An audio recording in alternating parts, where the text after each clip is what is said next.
Hello, this is Charles, and we are about to start Chapter 4 of Learning to Fly. In Chapter 3, Walter did indeed find out he can fly, and pretty darn fast, too. So, where does that take us? We'll find out in Chapter 4, coming up. Chapter 4. Franklin walked out of the store and took about 10 steps across the parking lot when he was whisked clean off his feet and carried 500 feet into the air. The city below went by in a blur until he was set down at the front door of Walter's apartment. "Whoa, dude, could have warned me about that," he said. "Didn't think you'd mind the ride home," Walter said. "Yeah, it was way cool, but I never saw you coming.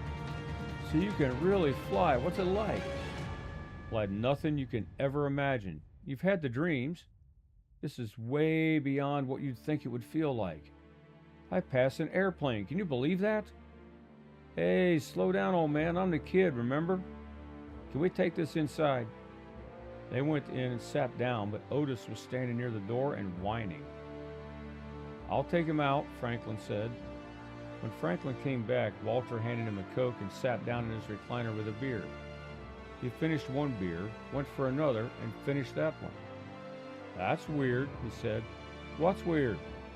"Not even a buzz. Takes a bit to get me drunk, but I'm not even feeling a buzz after two. That's not normal." "Part of your powers? You can't get drunk?" "Maybe. Only one way to find out. I'll have to approach this scientifically." In the time it took Franklin to finish two Cokes, Walter downed an entire 12-pack without even feeling buzzed. "Well, I guess that could have its advantages at times." "You're not feeling anything?" "Nope. Like I was drinking water, except, yeah, excuse me for a sec." "Might not get you drunk, but it still goes through you," Franklin said when Walter came back. "You got that right, like a racehorse. Where were we?" "How far did you fly?" "Would you believe Africa?" "Kenya, to be precise." "You went to Africa and back in a few minutes?" "Pretty much. Had a hard time figuring out how to slow down. Left a good-sized crater and a couple locals saw me. If you could have seen the looks on their faces." "You must have really been booking." "Not sure. I passed an airliner somewhere over the Atlantic and kept going faster.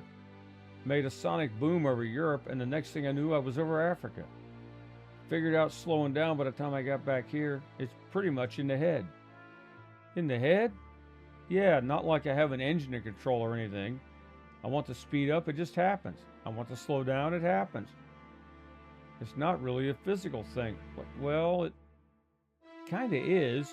It's hard to explain. The body feels different when I'm changing speed, but I don't know how I'm controlling it." "You're gonna need a manager." "A manager? You get that from your comics?" "Maybe not a manager, I don't know what they call it. The support guy. The guy in the lair sitting behind all the computers. 'Hey, Superman, robbery in progress in Indian Hill.' Then the hero says, 'I'm on it.' That sort of thing." "Lair? You think there's a lair somewhere? We're not sitting in it?" "This is just my apartment. Not a very nice one either." "Let me guess. Too many noisy kids." "That's part of it." "What do you think? You think I could be the dude helping you be the hero?" "I'm not a hero. Man, you're Superman. If that's not a hero, I don't know what is." "Look, kid, what I can do is pretty far out. I felt like a kid flying out there. But I don't know what to do with this. I mean, what do I do? Fly around looking for bad guys and just scoop them up and drop them off at the station?" "That would be a start." "And where do you come in?" "I don't know. I can go online, and when I see stuff going down, I'll let you know." "How do you suppose you do that?" "Give me a phone and get you a Bluetooth that won't fall out of your ear. I'll just call you and say, 'Hey, Superman, bad dude at Liberty and Race.' And you say, 'Okay, I'm on it.'" "Liberty and Race? Only thing there is that fish place." "Yeah, Alabama. Anyone tries anything there, you'll kick his butt, right?" "You like that place?" "Whenever I can get it. which isn't often. Maybe we can swing by there tomorrow on one condition. Maybe two conditions. Conditions? I think I have a couple. First, watch your mouth. And two, I don't hire anyone without an education. Did you finish high school? Well, I figured as much. You're going to get your GED. You can't work for me without it. Deal? Okay, dude, deal. Good. We start work on that tomorrow. And maybe you can help me pick out one of those Bluetooth things. Tomorrow? Look at your watch. It's almost morning. Isn't that what these heroes do? Stay up all night? Not always. You're the one who's the expert, and I'm the one who ended up with these powers. Isn't that rather rich? Maybe. This ain't like the comics. You know, all the heroes are young guys with six-pack abs, not old dudes with a beer gut and no hair. Hey, I still got hair. Yeah, you got 3 of them, and 2 are waving goodbye to the other. You might not need a costume. People see you walking down the street, they'll never mistake you for Superman. You know we can't use that name, right? You see anyone else walking around could do what you can do? No, but there's a matter of the guy in the books with the tights on and some trademark on the name. I can fly, but I'm still half broke. We gotta call you something. My mama gave me a name when I was born. It served me well enough. You can't just go by Walter. Why not? That's not a hero name. Next thing, you'll be designing a costume. Look at me. This isn't the body for tights. Hey, you know what I just noticed? What, kid? Those are the same clothes you've had on since we went to eat, right? Yeah, what of it? When you were running, you trashed your sneakers, but you fly all the way to Africa and back, and your clothes are still good. How fast were you going? Pretty fast. That is weird. You think my clothes would have gotten torn up or something. When you got shot at Shell, there were holes in your shirt. I think your powers are still increasing or something. It's like your clothes get it from your body. Man, I don't know how to explain it. That make any sense? Maybe, kid. This is also different. A couple days ago, this kind of thing only existed in comic books. Now look at me.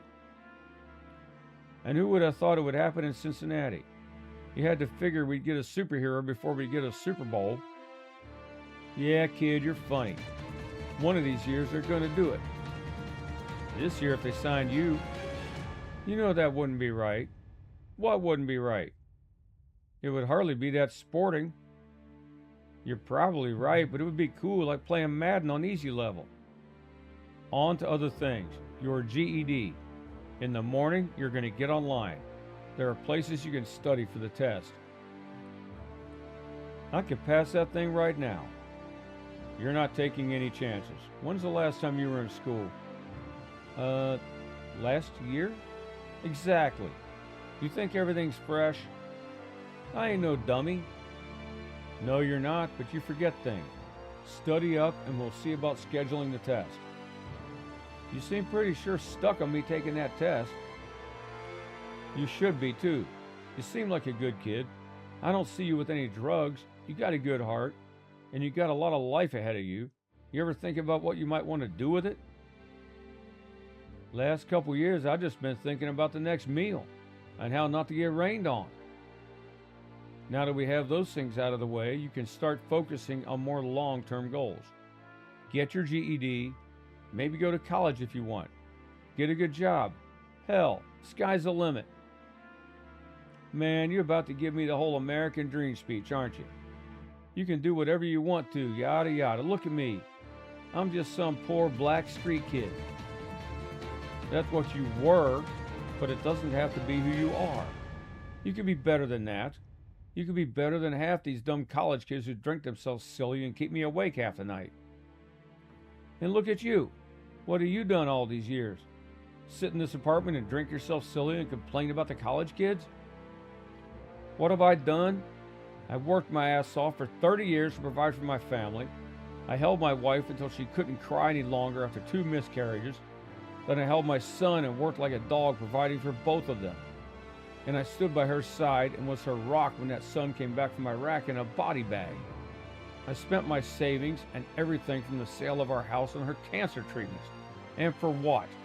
I buried her 10 years ago and I retired last year. I've run my race. I've earned a couple beers and the right to gripe about the kids. When you've done all that, let me know. Franklin stared at the floor and then looked around the room, looking everywhere except to Walter. Chin up, son, Walter said. I don't care what color you are or if you've been on the streets. This is America, and that used to count for something. I happen to think it still does. You get your act together and you can do whatever you want. Just don't sell yourself short. Now, did I drink all those beers? It would appear so. You want a Coke? Sure, kid, and bring yourself one too if you want. Franklin retrieved 2 Cokes from the kitchen, handed one to Walter, and sat down, grabbing the TV remote. Not much on this time of night, or morning, he said, scrolling through the channels. Never is. That's why the sensible folk are sleeping. A minute later, he stopped scrolling on one of the cable news channels. There was an image of a high-rise apartment building with a fire about halfway up. The fire appears to be on the 20th floor. We have no idea yet what the cause was, but the entire floor is engulfed. Firefighters are on the scene and are attempting to get the people trapped on the upper floors, a reporter was saying on the TV. Where is that? Walter said. Chicago. Says so at the bottom of the screen. Well, save my Coke for me. Walter put his shoes on and darted out the door so fast he was a blur. Otis raised his head and let out a whine, then looked up at Franklin. Might want to get used to that, buddy, Franklin said, scratching the dog's head. This could get interesting. He turned up the volume on the TV and paid attention. It wasn't even 5 minutes later when the reporter said, Wait a minute, what is that I'm seeing on the video? Is that a man? The feed went to a reporter on the street by the building. I can't believe what I'm seeing, but it appears that a man flew in a window on one of the upper floors. Are you sure about that? The reporter in the studio asked. I'm not sure about much, but that's what it looked like. Hold on a second. Yes, are you seeing this? Walter went in the window on the floor above the fire, into an apartment where a young man and 2 small children huddled on the bed. Where did you come from? The woman asked. I'm here to help, he said, taking a child in each arm. He flew out the window, down to the street below, and gently set the children down next to a group of firemen. Don't move, I'm going to fetch your mama, okay? Up he went, returning seconds later with the woman, setting her down next to her kids. He repeated the performance for the next several minutes until everyone from the upper floors of the building was standing on the sidewalk, looking rather befuddled. The firemen turned their attention to fighting the fire and helping the people out of the lower floors. Several onlookers already had phones out and were snapping photos of Walter, who stood there in a ragged pair of jeans, a white t-shirt, and beat-up sneakers, unsure of what to say. A reporter came up to him, trying to catch her breath from running from the other side of the street, and thrust a microphone in his face. Sir, I'm not sure what I just saw. Who are you? Just someone trying to help. That was some way of helping. Who are you? Do you have a name? Walter stood there with the microphone in his face, a crowd of people staring at him and taking photos and video, and he was at a loss. Name's Walter, ma'am, he said before lifting off and flying out of sight. Well, I hope you enjoyed Chapter 4. If so, please like and subscribe. For information about my other work, check out the links in the description below.